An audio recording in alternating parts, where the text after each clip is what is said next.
Hello everyone. So this is the first video ever for grade 10, and for this particular video, we're going to talk about real number system, and we're going to talk about rational numbers as well as irrational numbers. And of course, at some point we will talk about decimal points as well, because they are involved, right? So there's this nice picture that I have here.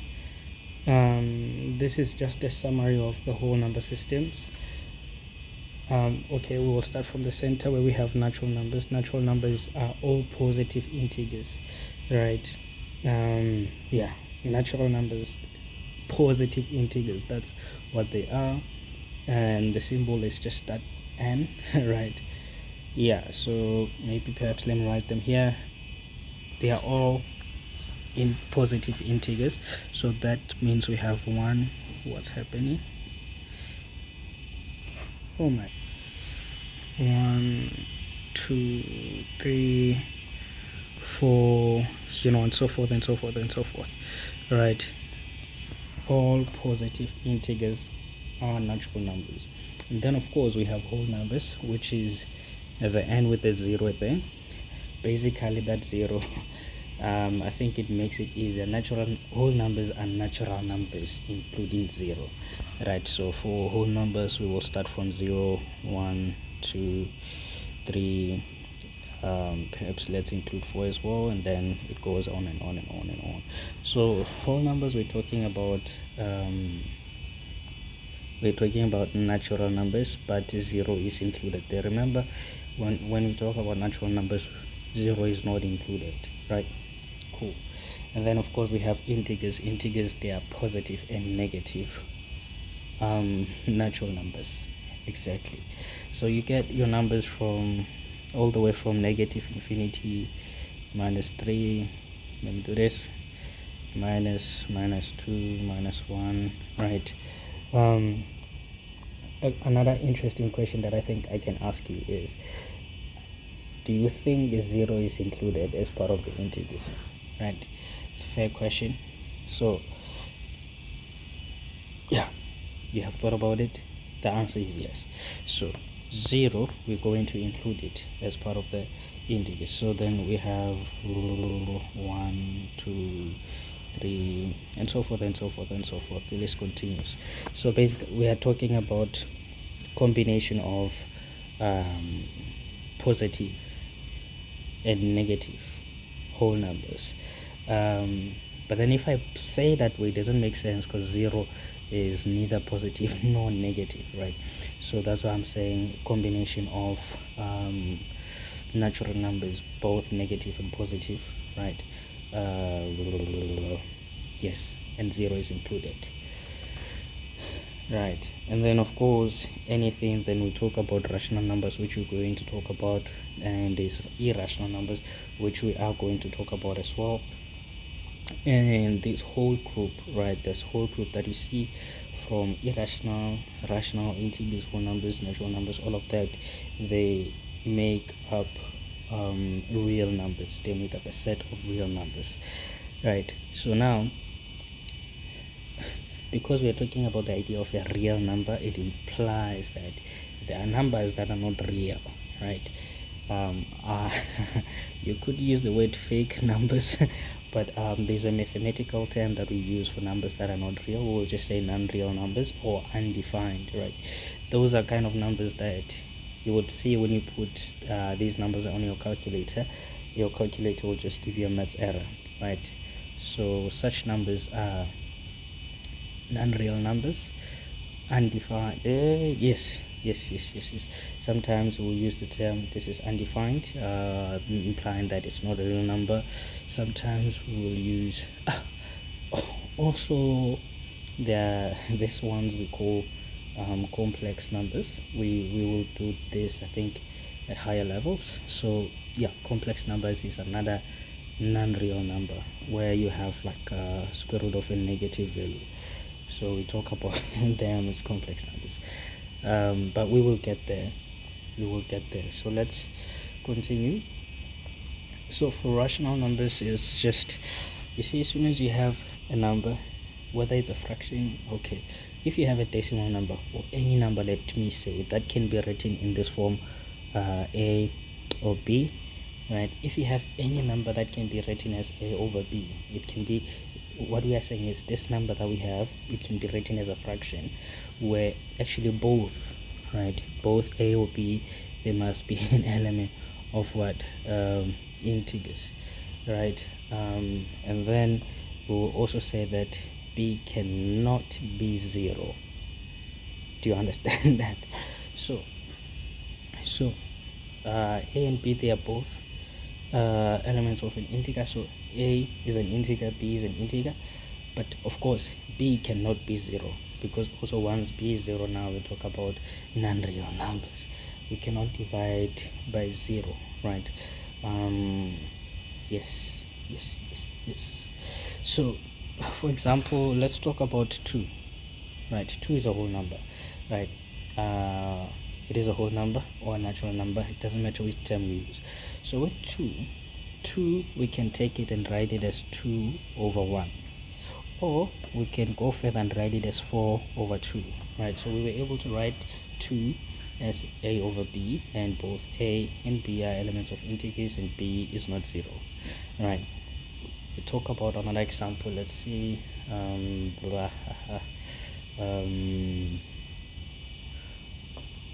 over 3, right?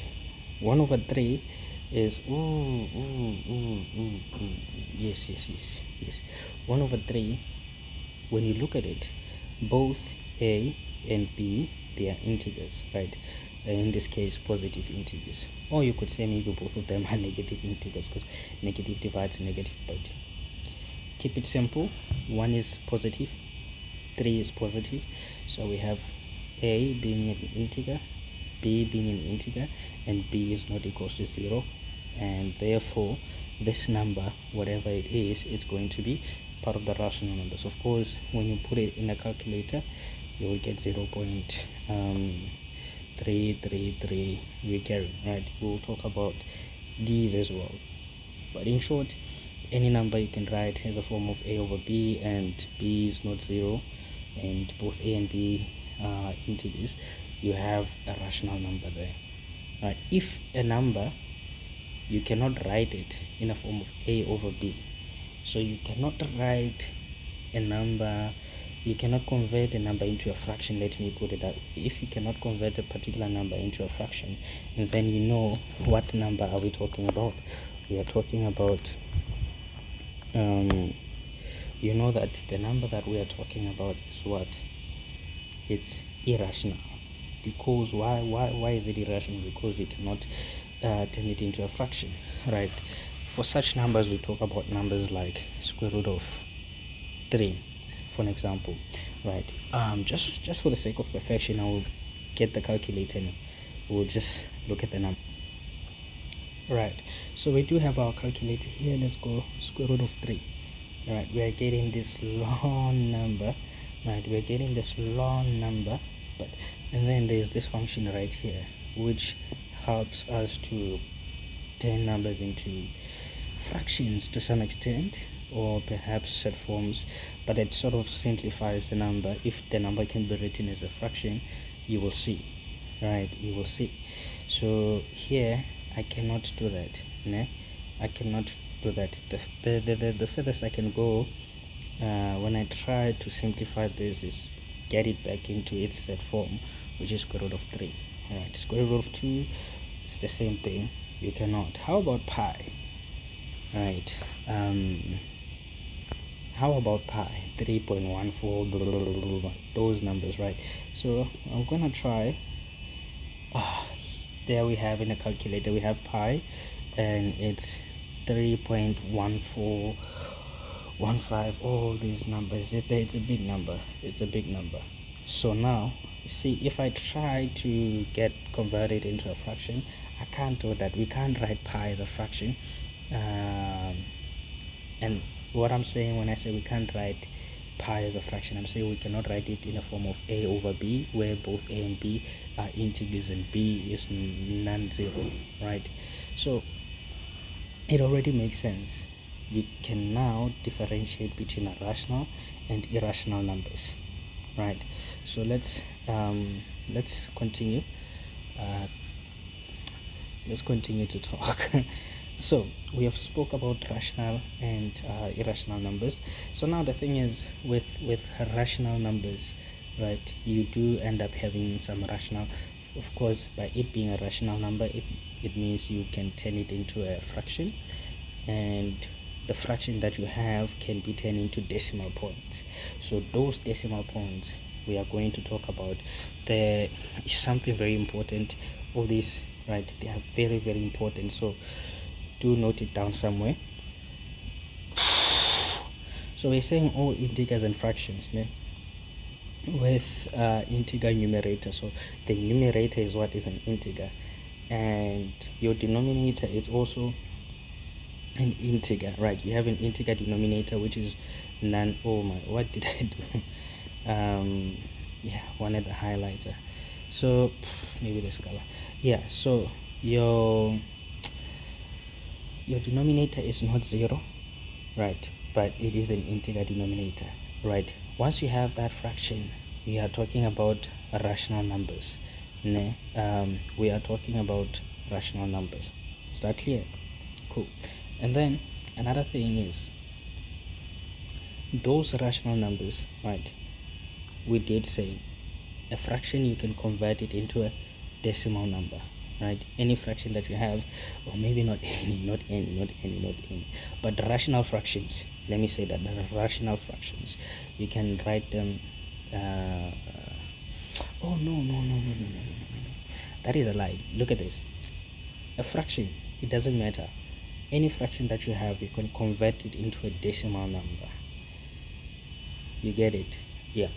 But then there are kinds of decimal numbers that we can convert to fractions, right?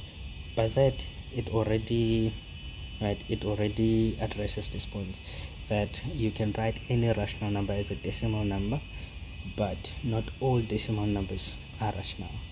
So it's that idea. When you have a decimal numbers, there are decimal numbers you can convert into fractions, and there are decimal numbers you cannot convert into fractions. So the decimal numbers that you cannot convert to fractions, they are irrational decimal numbers. Yeah, pi is one of them, right? Yeah, but as for the kinds of decimal numbers that we can convert into fractions, or into fractions, here they are, right? It's decimal numbers that ends, right? So these are decimal numbers that, it's not big, it's not a big number, right? Just like, for example, 0.23, right? That is a decimal and it ends with 3, right? There's nothing that comes after 3 unless you want to include many zeros. Yeah, and of course right here I did also write it as a fraction, just to show that you know what I'm saying. Then also we talk about decimal numbers that have numbers that are repeating, right? It could be just one digit that is repeating, or it could be like a pattern of a couple of numbers, right? For example, here we have 1/3, which is we just have 3 being the number that is being repeated, 0.3. Do you know what I mean? And then also like how we represent it, if you don't want to write it like as this many threes after the comma, you write it as 0.3, and then at the top there, you put a line on the number that is being repeated, right? Good example also, we have 2 divided by 11, right? Look at it from the calculator, it's just a long number of 18181818. So the number that is being repeated is what is 18. So that means right on top of 18, 18, we'll put that straight line, right? So these kinds of numbers, these are kind of decimal numbers that we can convert to fractions. And once we can convert them to fractions, and our fraction actually consists of a and b being what? Both integers. B is not 0. We have a rational number, right? Cool. I have a couple of numbers here, and we're just going to talk about whether they are rational or irrational, right? For example, we have pi. Pi, we have already discussed it, that it's not irrational, right? We cannot write it in a form of a over b, where both a and b are integers, and then both a and b are integers and b is 0. We cannot do that, so it's not, right? This one, it's not, right? To look at 1.4, 1.4 is a decimal number, right? But that decimal number, it ends, right? It ends.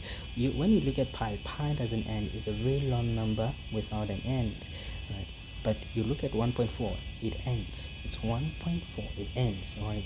So that means here it since that didn't ask us to convert it into anything, we're just gonna say whether it is or it's not. So this one it is, right? It is. And then let's talk about number 3, which is 1.6180, right? You see these dots also, they are saying the number is going to go further. It continues, right, to whatever numbers. Look, we don't know. For the fact that it doesn't terminate, we already know that this one. And also you look, does it terminate? No. Does it have any repetition of any number of digits? There's no repetition, right? For a second here I thought there might be a repetition, but there's not. So this one, it's clearly not a rational number, right? We talk about 100 is just 100 which is also 100 over 1, right? Or perhaps 200 over 2, right? You can write it in a form of a over b, where both a and b are integers, and b is what? Is not 0. Do you understand? Cool. Let's look at number 5. Number 5 is very interesting. So it's a long number and it doesn't end, but there's a repetition of a couple of numbers. The number that are being repeated is what? Is 73, right? So in a sense, we can write this number as 1.73 and with a line on top of 73 to say that this number is continuous, right? So for a fact that there's a repetition of a couple of numbers, we did say here, when you look at this, right, or you look at this statement right here, you see there's a repetition of a couple of numbers. That means this one, we'll say it is a rational number, right? I'll just say it is. And then what we have already said for number 5, same applies for number 6 as well, because here 020202 will be repeated, and therefore it is a rational number. All right. Let's see what we have next. Cool. So I think this will be plus or minus the last thing we will do before we start solving some problems now. Cool. So here we are converting a terminating. Okay, we're just going to convert decimal numbers to fractions. So for this particular example, this one, we are converting a terminating decimal into there's an O that I left here, into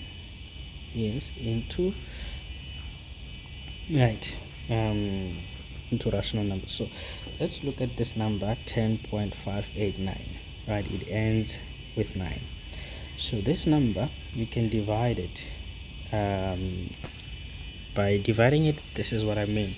You can write it as 10 plus 0.589. Still the same numbers. If you want to check, let's verify. 589, right? Oh my word, you already even see the the fraction form of this number, but we'll get to how we actually how we can get this fraction. That's what we are trying to do. But you see 10.589, right? When you add 10 and 0.589, it's the same thing, right? And then another thing which is very, very big that we'll have to understand, right, is for this one you could use a calculator, but or not if you are able to with your head. But we look at this decimals. Let's try to convert them into their simplest form of fractions. So here you have 1 over 10. You go here, if you just want to be sure, 1 over 10, look at what you get 0.1, right? And then for 1 over 100, right, is the same thing. 1 over 100, look at the number 0.01. And then we go here, this one, it has to be 1 over 1000, right? Just for verification, we go 1 over 1000, we get exactly 0.001, right? So with all of these, you can continue further, right? But with just these three, you will get the picture that I'm trying to paint to you, right? You look at the numbers here. We have 0 point, we have 5, ne? Cool. let me do this. I can say 10.589 is the same as 10 plus 0.5 plus 0.08 plus 0.009. Do you see that? Hold on, just for confirmation. Remember, we are converting this number into a fraction without using a calculator. This right here, I'm just doing it just for your satisfaction, for you to be happy. We have 10 plus 0.5 plus 0.08 plus 0.009. Look at the number we have. Do you see? So from here now, we can then say you have 10 plus what? Look at this number and look at this number, right? So that means this is going to be what? It's going to be 5 over 10, right? And therefore this one is going to be 8 over 100, and this one is going to be 9 over 1000. 1, 2, 3.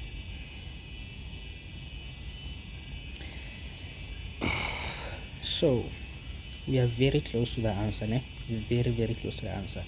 Now the question is, ne, we are now adding fractions. It's just pure additions of fractions, of which we know one most important thing when we are doing addition or subtraction of fractions, the denominators, they have to be the same, right?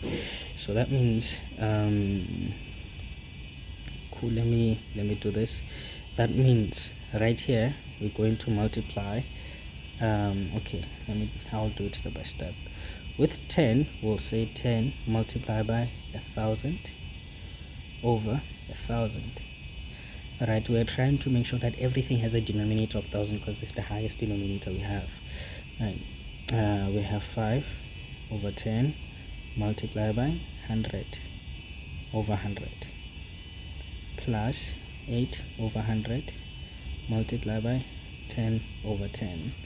Then the last part, that will be 9 over 1000. You can leave it like that or just say multiply by 1 over 1. It doesn't make sense, right? Oh, it doesn't make a difference. No, it doesn't make sense. So now it's just pure multiplication. You have 10,000 over 1000 plus 500 over 1000 plus 80 over 1000 plus 9 over 1000, and then your answer is going to be therefore 10,589 all over 1000, right? Which is exactly the number we've been seeing here, 10.589. Let's look. It's exactly 10,589. So this is the method of converting a fraction that terminates, right? If you want to convert any fraction that terminates to a rational number, this is how you do it. Let me see. Okay, we had a number, for example, on the previous slide we had 1.4, right? If you look at 1.4, simply it's 1 plus 0.4, which is 1 plus 4 over 10, and then which is 1 multiplied by 10 over 10 plus 4 over 10, 10 over 10 plus 4 over 10, and then you end up with a number 14 over 10, and then you are done, right? So this is, I think what's very important for you to remember is this these are three things. Actually, there are not three of them, because sometimes you will have a decimal number where after the comma you have like 5 numbers. So just remember these things, and remember that you can go down with them as well. You can, up until 0.000001, right? This thing, it continues, right? It doesn't end there. So if ever you have a question, simply you know what to do, right? Cool. So now we are going to convert the numbers that have a repetition. Any number with a repetition, this is how we cook them. So there are, I think, about 4 if not 5 steps. Let's start. So we have 0.333. Let me just do it the normal. You can also put a dot, but I love, with the line on top of it. Yeah, so cool. Step number one, right? Step number one, you're going to define your equation. So you will say x is equals to this number that is being repeated, like this decimal point, right? So we have x, let x be 0.333, right? And you must show those dots to show that this thing is continuous, né? And then the second step, you multiply by 10. The reason we are multiplying by 10 is so it's only 3 that is being repeated, and 3 is also the first number after the comma, right? You can say also the second and third, but right. And we did talk about 0.1 is 1 over 10, right? So this is the 10 we are multiplying by, right? We'll get to another examples where we don't multiply by 10, we multiply by a different number, but you will also see why we multiply by 10, why we multiply by 100, and so forth and so forth and so forth, right? So second step, you multiply by 10 both sides. We have 10x, we have this decimal point comes here, we have 3.3333, right? Coming to the next step, this is where you're going to subtract equation 2. You're gonna say equation 2 minus equation 1. This was meant to be equation 1, so let me fix that. So equation 2 minus equation 1. So remember, equation 2, you have 10x equals to 3.3333 ... Then minus, I'll take this further down,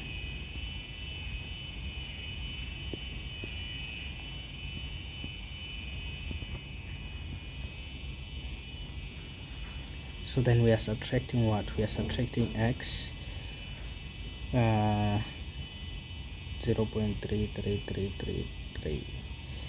The numbers continues. So now when we write our answers, so 10x minus x, we're gonna have what? 9x, right? And then let's come here, 3 minus 0, it's gonna be 3, and then 0.3333 minus 0.3333 is gonna be 0 as well. So we just have 9x is equals to 3, right? And then we have the last step, which is where now this is where you are simplifying, right? This is where, what is happening? Yeah, this is where you are simplifying. So for us to simplify now, we have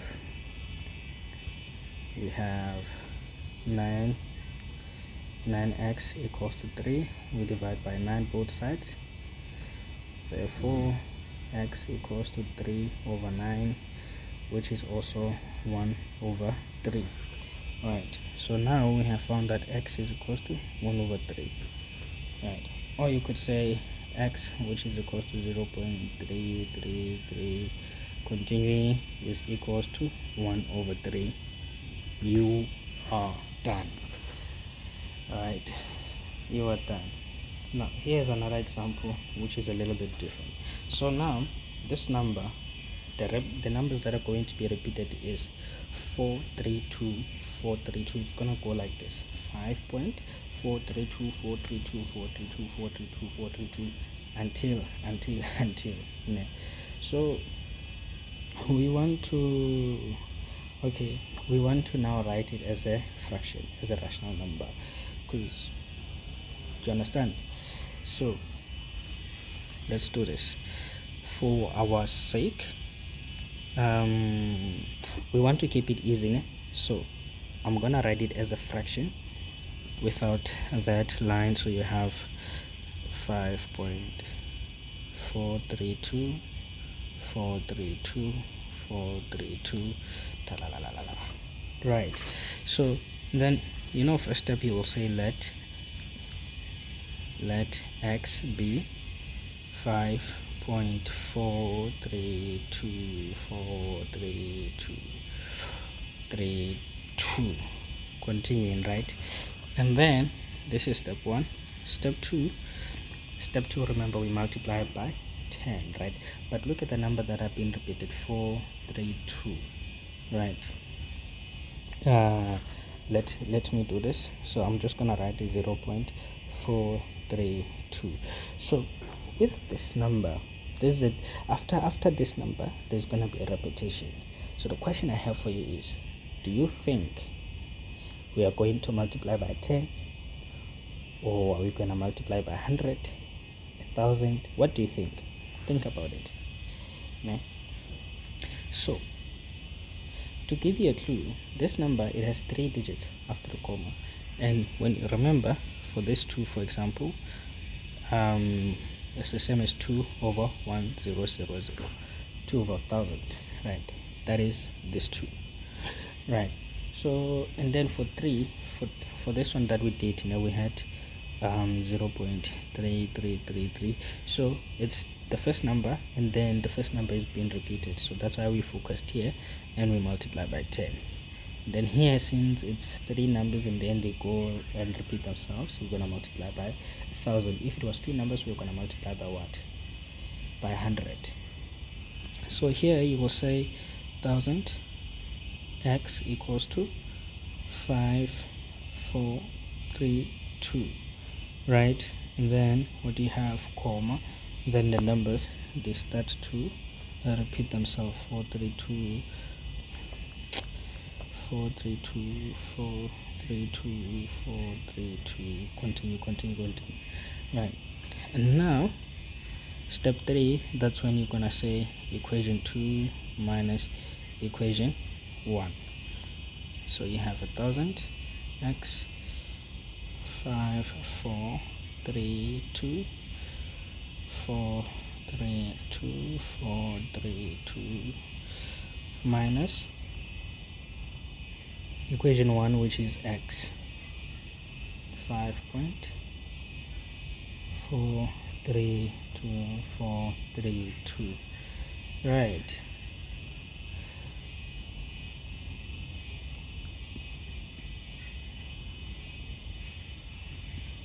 So as for the answer, here you're gonna have 999 x, and then my question is, what value are we gonna have here? Of course, you are aware that this decimal, they're gonna cancel.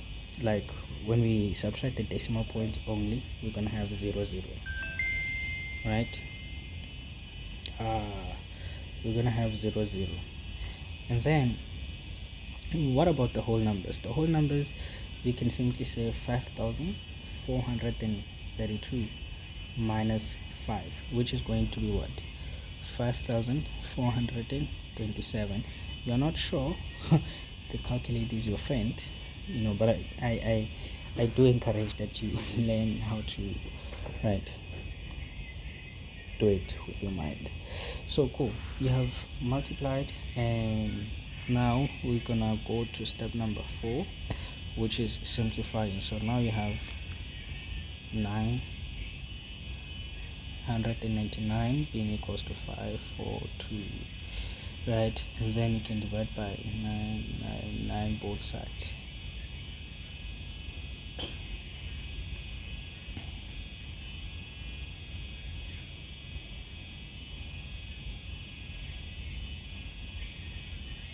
Right, then this is your answer, right?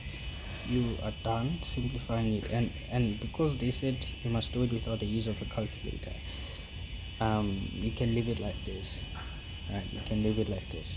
Let's test it. 27 999. We are getting 5.432432. You see, it works. But of course, when you look at the fraction here, you realize that this number has been, there is a common factor between these two numbers, between our numerator and denominators. There is a common number that divides both our denominators and numerators. So if you can find that number, you can definitely get to that point, right? But I'll just leave it here. Yeah, so not to make this video long, I will pause it here, and on the next video we'll do a couple of examples where we are solving problems under what we have already covered.